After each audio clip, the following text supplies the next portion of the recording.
Hey guys, Daily $8 Short here. Got a summoning video coming up for y'all. I actually just finished recording the summons and didn't really do much of an intro, so I wanted to jump back in and just give a few quick tips for Godforge Quests before jumping into the summons. So if you're locked in, you know what you got, you're just here to see the pulls. Go ahead, skip a couple minutes. I'll try and remember to throw chapters in so you can just skip ahead easy. But if you're still looking for some tips for Godforge Quests, or you're new, just hearing about it for the first time, first tip is jump in, get going, get started. They extended it till February 20th, so still have almost a month to do it. As long as you jump in and get started before, I don't know if you have to start by January 31st or February 1st, but as long as you jump in and you get your 20 days, you get your hero. And honestly, even if you jump in later in February, still jump in. Get that imprint, get that weapon. Those are still going to be a huge buff. I said this in my first tips video. Don't waste your Aether on your portrait unless you're dead set wanting that portrait. Lock in an imprint first, because the imprints are going to be the hardest to get because the hero pool is so big. Then lock in your weapon, because weapon's going to be a huge boost to your account. Then, when you max out your Aether, you can get that portrait, be looking fly like everyone else that's in Godforge Quests. And that's kind of really the big PSA, is just get going. You got till February 20th. But one other thing I want to mention is a lot of people are trying to build the perfect hero. Get the legendary they want, get the weapon that fits that legendary, and get an imprint to boost him even more, or her even more. But something worth noting is you can't use the weapon until your hero's on Ascension level 2, and you don't get the benefit of the imprint until your hero's Ascension level 4. Now for a legendary, it's going to take a lot of resources to get to that Ascension level 4. And to be fair, the devs know this, so maybe there'll be a nice little present when we start early access and we'll be able to level up a little quicker than we would normally be able to. But on the other side, you don't know how long it's going to be until you can get those materials needed to get the legendary to Ascension 4. Could be a little bit before you even get the benefit of the imprint. So you don't necessarily have to build the perfect hero combo. If you see a weapon you like, you see an imprint you like, lock it in. Could throw the weapon on your starter hero. That rare, going to be real easy to ascend. And who knows, could get a sick epic in some of your first pulls. And that epic could end up carrying you for a bit until you can get your legendary leveled up. So basically the short version is just go for what you want. If you want to lock in the perfect kit, do it. That's what you want to do it.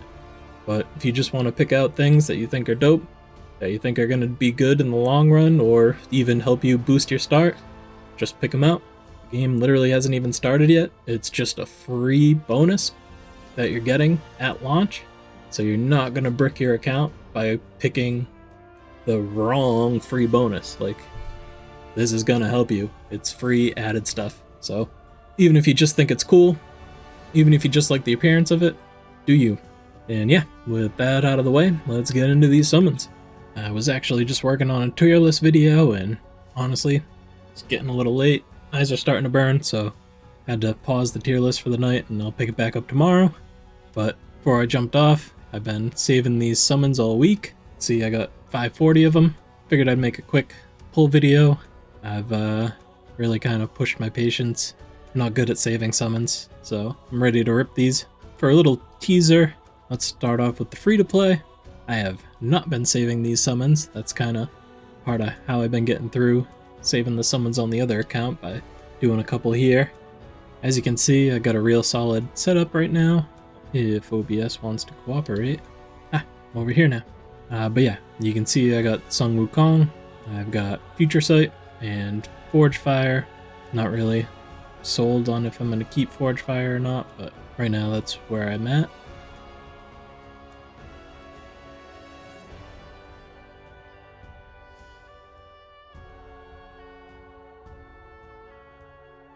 Alright, we at least got Musashi to break up the all rares. I think I totally skipped Sun Wukong, but I got Sun Wukong locked in as my hero. And honestly, I'm a huge fan, and I would like to go support, because this is my free to play, but Sun Wukong is just so badass that probably gonna end up keeping him, depending on how pulls go on the other account. Guess I should have led with I'm really hunting for Vivian. That's my top #1 pick. Spoiler alert for when I finish my tier list. So that's, I don't know, that might be the only one I'll give up Sun Wukong for, but again, kind of depends on how things go on the main. If I get her on the main, I won't swap her on the free-to-play. But yeah, speaking on the main, got Isis locked in, so we got a solid support on this account.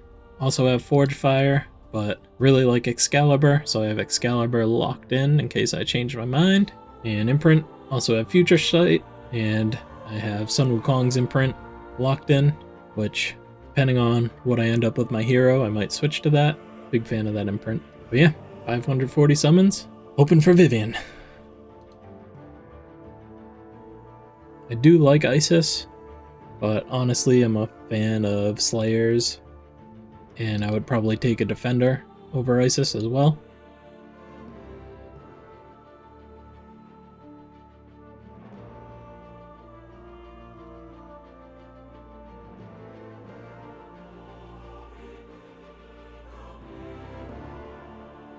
I mean, everybody knows Heimdall's great. I'm a huge fan of him carrying me through Alpha, but Svarog also looks sick. Athena looks great now with her kit.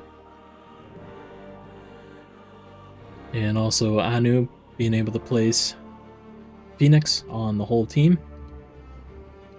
I mean, it's kind of hard to find a bad defender.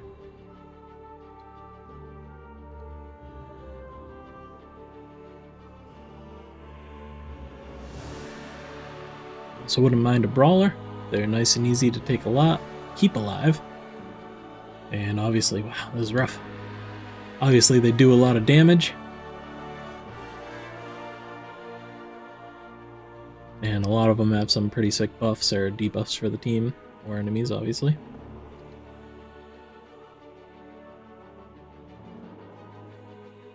Oof.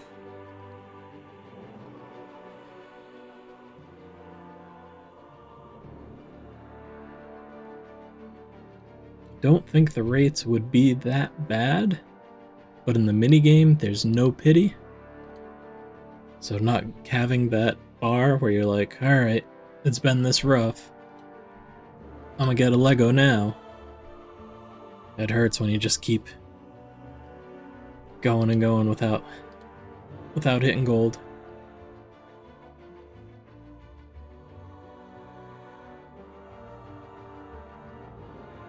Getting these all rare 10 pops isn't helping. Come on. It'll all be worth it for Vivian.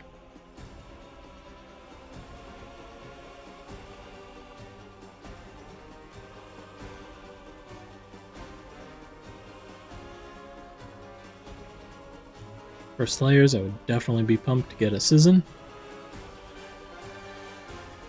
He looks super strong, as well as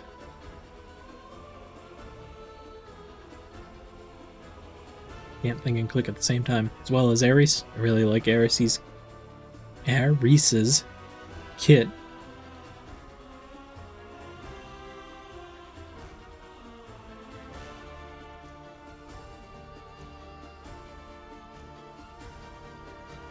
I like their kits a lot more than these Seas of Blue. In the middle of the ocean right now, just blue as far as the eye can see.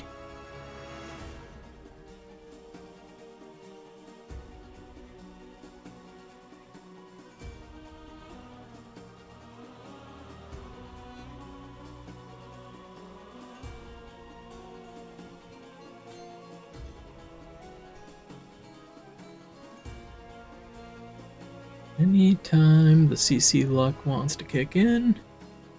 Seen a lot of people sharing Vivian in the Discords that I'm in. And to say I'm jealous is an understatement.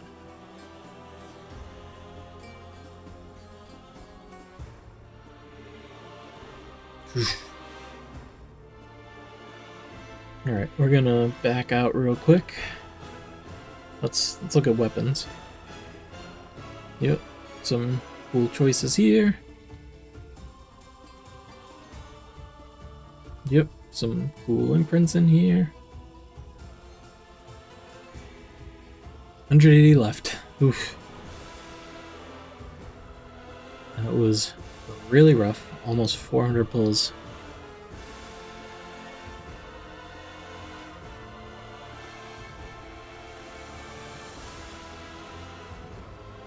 We did not trick the system into giving us luck. We are right back to being stranded in the middle of the ocean. Somebody get me a volleyball. I need my Wilson.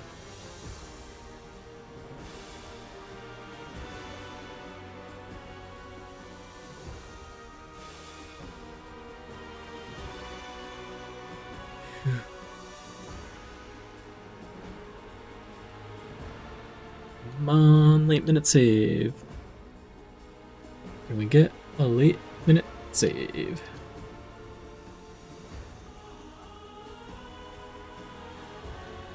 This is not looking good for me.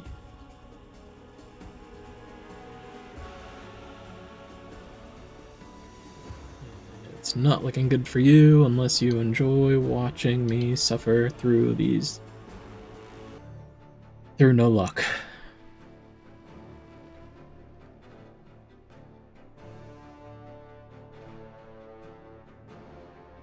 To be fair, we're getting some good air picks. Phillies is great. Landing them bleeds. Brynhild, huge for a lot of people in Alpha. But we want gold. Have to take Athena. Athena's kit looks awesome right now. And it's not my Vivian, but I feel really good about locking that in. And we got 30 pulls left.